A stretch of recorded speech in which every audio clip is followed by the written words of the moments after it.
The Brazilian Supreme Federal Court now stands at a crossroads, facing one of the most consequential moments in its recent history.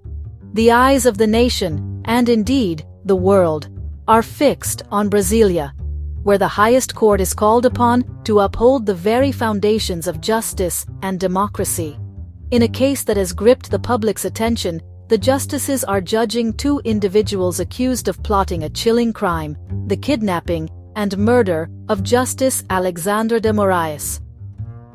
The gravity of these allegations has sent shockwaves through Brazil's legal and political systems, raising urgent questions about the safety of public officials and the strength of democratic institutions. But this trial is about far more than the fate of two defendants. It has become a symbol, a test of Brazil's ability to defend its democracy against violent threats and intimidation. The outcome will signal whether the country can withstand attacks on its core values and maintain the rule of law in the face of extremism. The accused are said to be members of a group known as the Pretos, who allegedly conspired to destabilize the republic through targeted acts of violence. Their actions, if proven, represent a direct challenge to the stability and security of Brazil's democratic order.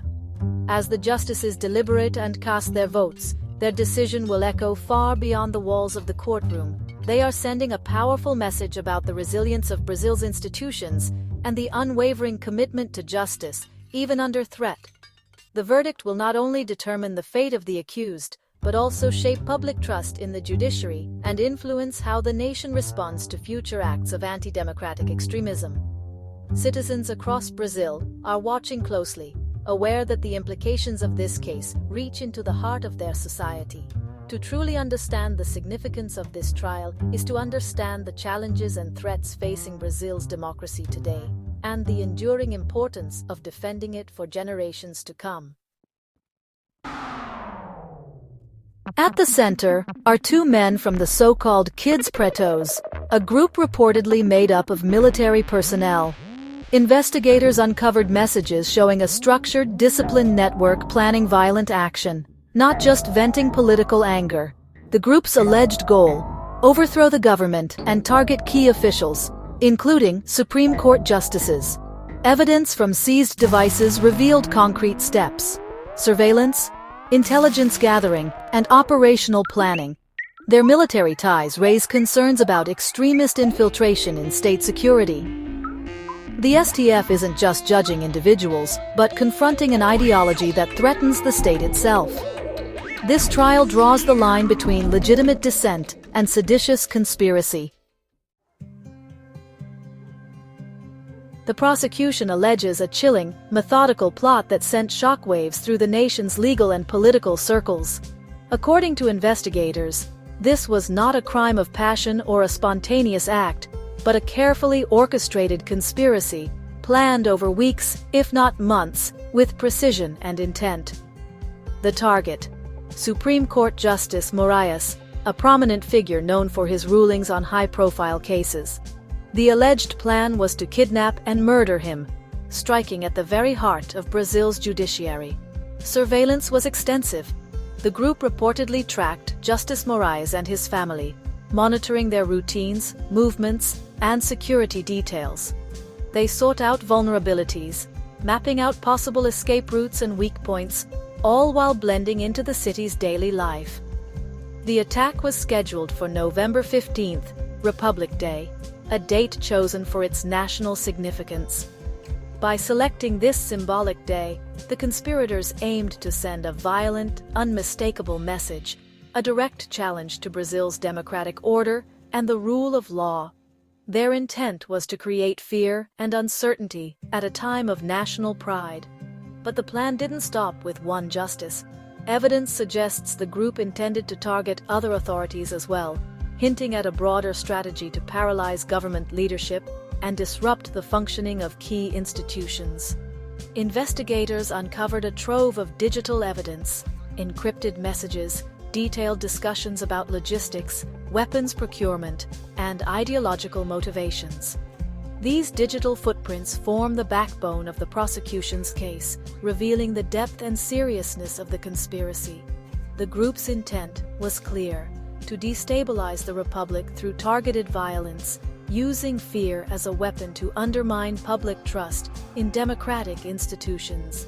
Technology played a dual role, enabling the conspirators to coordinate in secret, but also providing law enforcement with the tools to uncover and expose the plot. Cyber forensics teams worked tirelessly to piece together the digital puzzle. Now the court faces a grave decision. Does this digital trail amount to a real and imminent threat to Brazil's democracy, or is it merely evidence of intent? The outcome will have lasting implications for the nation's justice system and its future. The charges are based on new laws protecting Brazil's democratic state of law, including criminal association and attempting to violently abolish constitutional order. The prosecution argues that plotting to kill a Supreme Court justice is a direct attack on the state itself. This case is a major test of these new legal tools, replacing outdated security laws from the dictatorship era. The court's decision will set a precedent for how Brazil prosecutes threats to democracy. Proving organized conspiracy is key, showing the group's structure, planning, and intent to use violence for political ends. The outcome will shape how future anti-democratic plots are handled. Three institutions are central: Justice Moraes, the victim and rapporteur, the Prosecutor General's Office, PGR, and the Supreme Federal Court, STF. Moraes's dual role is controversial but legal, reflecting his broader work on anti-democratic cases. The PGR, using federal police evidence, filed the formal complaint that launched the trial. The STF, with original jurisdiction, decides collectively whether the case proceeds. Each justice votes electronically, ensuring impartiality and institutional weight. Moraes's initial vote set the tone, but the final decision rests with the full court. The trial's legitimacy depends on transparency and the court's commitment to defending democracy. The journey from accusation to trial in Brazil's highest court is a complex and carefully structured process. It all begins with a federal police investigation, where authorities gather evidence, interview witnesses, and build the foundation of the case. This initial phase is crucial, as it determines whether there is enough substance to move forward. Once the police complete their investigation, the case is handed over to the Procuradoria Geral da República, or PGR.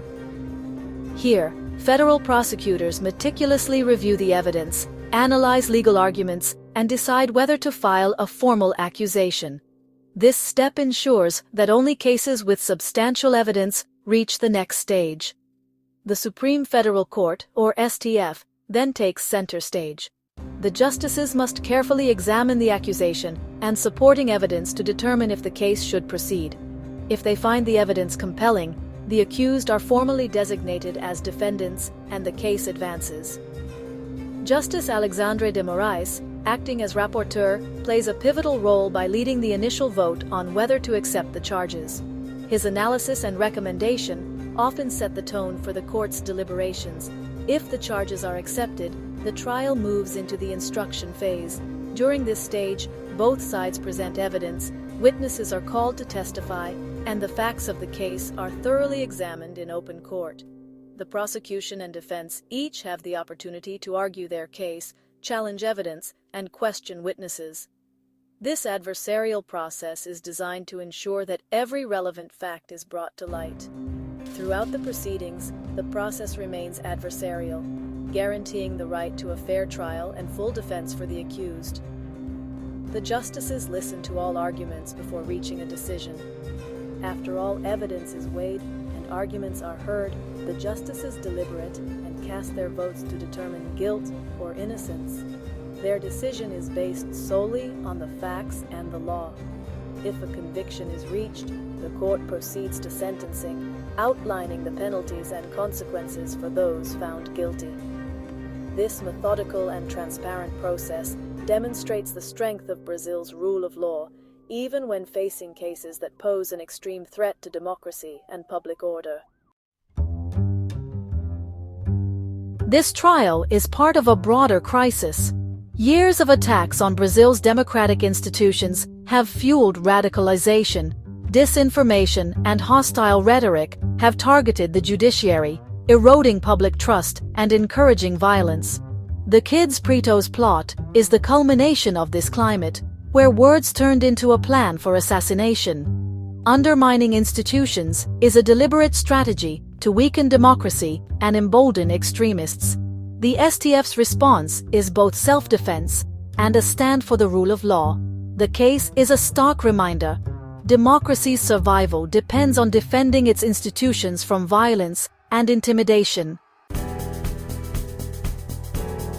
The verdict's impact goes far beyond the two defendants. It's a test of Brazil's ability to protect democracy. A strong judicial response deters future violence and reassures public servants. Failure to prosecute could embolden extremists and chill those who serve the public. The trial's transparency and rigor are crucial for restoring faith in justice. The outcome will shape Brazil's narrative rule of law versus authoritarian violence. This is a chance to reaffirm democratic values and heal deep divisions. The nation's future stability depends on the message sent by this judgment. This trial is a defining moment for Brazil, marking the escalation from political hostility to planned violence. The Supreme Court's decision will set a precedent for defending democracy and the rule of law. A conviction would deter extremism and restore institutional authority. The case is a reminder that democracy requires vigilance and a rejection of violence as a political tool. As the nation watches, the verdict will echo through society and shape Brazil's democratic journey. This is not the end, but a critical chapter in the fight for a resilient democracy. The future of Brazil depends on upholding the foundations of justice and democratic order.